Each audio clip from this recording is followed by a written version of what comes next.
Hello friends. मैं जैसा पिछले वीडियो में बताया था एक बेसिक एप्लीकेशन ऑफ ट्रिग्नोमेट्री का। तो उसमें मैंने इसमें कहा था कि परपेंडिकुलर मतलब एक हाइट निकालने के लिए कहा था, मगर ये सवाल भी उसी तरह का है, थोड़ा सा डिफरेंस है। तो इसमें है कि एक kite is flying at a height of 60 metre.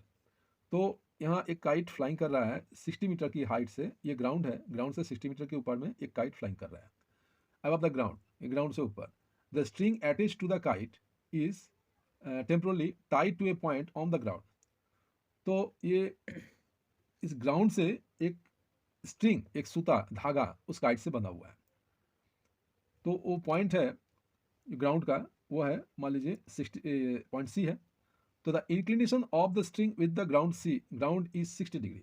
और इस पॉइंट से जब जहाँ से वो धागा काइट में बंधा हुआ है, वहाँ से जब काइट को देखते हैं तो वहाँ 60 डिग्री का एंगल ऑफ एलिवेशन बनता है, मतलब inclination of the string with the ground is 60 degree.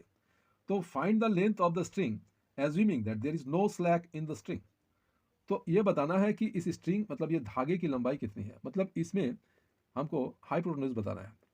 तो आप लोग जानते हैं जैसे कि राइट एंगल ट्रायंगल पर ही हाइट एंड डिस्टेंस का सवाल बनता है। तो इसीलिए जो भी सवाल बनेगा उसमें राइट एंगल ट्रायंगल ही बनाना पड़ता है।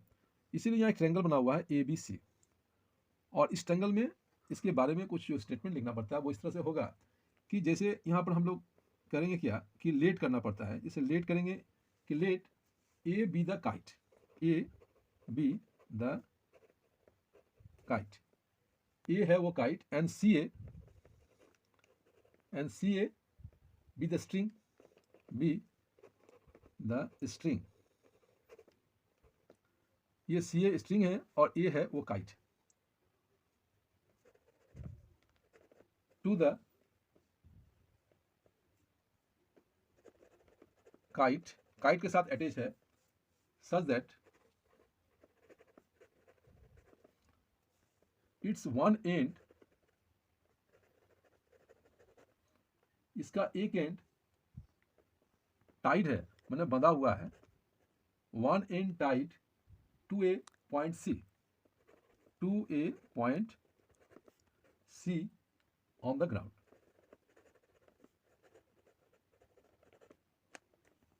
ये मैं बताना चाह रहा था। यहाँ पर इंक्लिनेशन ऑफ द स्ट्रिंग जो होगा वो सी ए होगा। सी ए इंक्लिनेशन ऑफ स्ट्रिंग होगा, मतलब एलिमिनेशन जो एंगल का 60 डिग्री होगा। तो चलिए यहाँ पर अब सवाल को शुरू करते हैं। मैंने यहाँ जो लिखा है, let A B the kite and C A B the string attach to the kite such that it's one end tied to a point C on the ground. जैसा फिगर में बनाया हूँ वैसा लिखना पड़ता है। तो इसके बाद सवाल यहाँ शुरू करता हूँ कि in right angle triangle, right angle triangle A B C, इसमें क्या क्या दिया हुआ है वो लिखना होगा। एंगल सी जो है वो है 60 डिग्री, ये एंगल ऑफ एनिमेशन है। तो एंगल ऑफ एलिमिनेशन 60 डिग्री है, और ये परपेंडिकुलर जिसको हम लोग कहेंगे वो है ए बी, और इसका हाइट जो है वो है 60 मीटर, मतलब ग्राउंड से 60 मीटर पर काइट फ्लाइंग कर रहा है इसीलिए। और हाइपोटेन्यूज जो है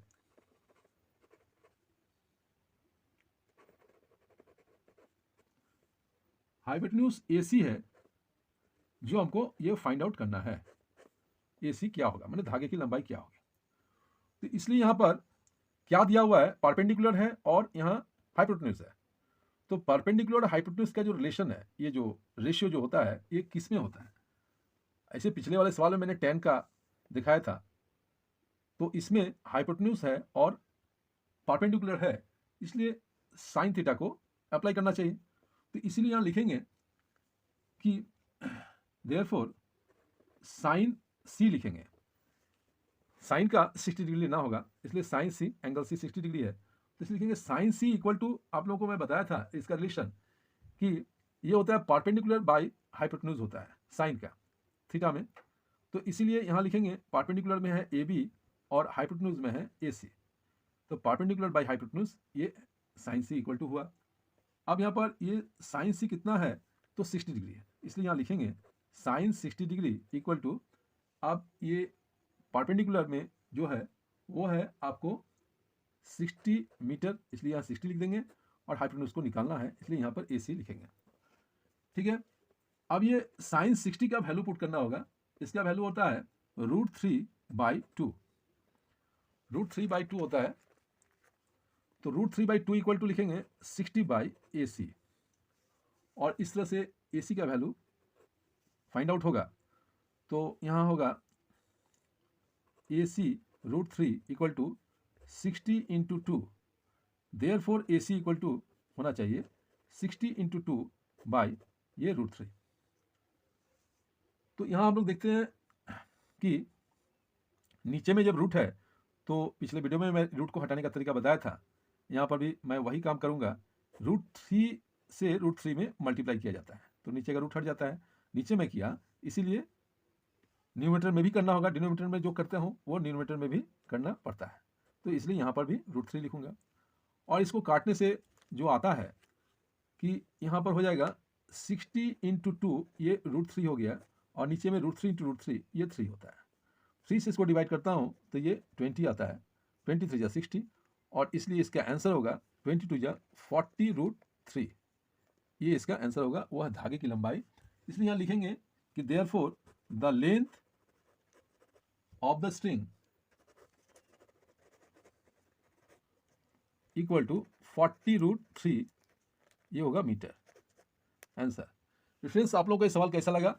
आने वाले समय में ये सवाल आप लोगों को बहुत ही काम में लगेगा, और इसलिए मैं आप लोगों से रिक्वेस्ट करूंगा कि इसको सब्सक्राइब कीजिए आप लोग, और लाइक भी कीजिएगा, तो इस तरह का और भी सवाल आप लोगों को मिलेगा देखने और समझने के लिए।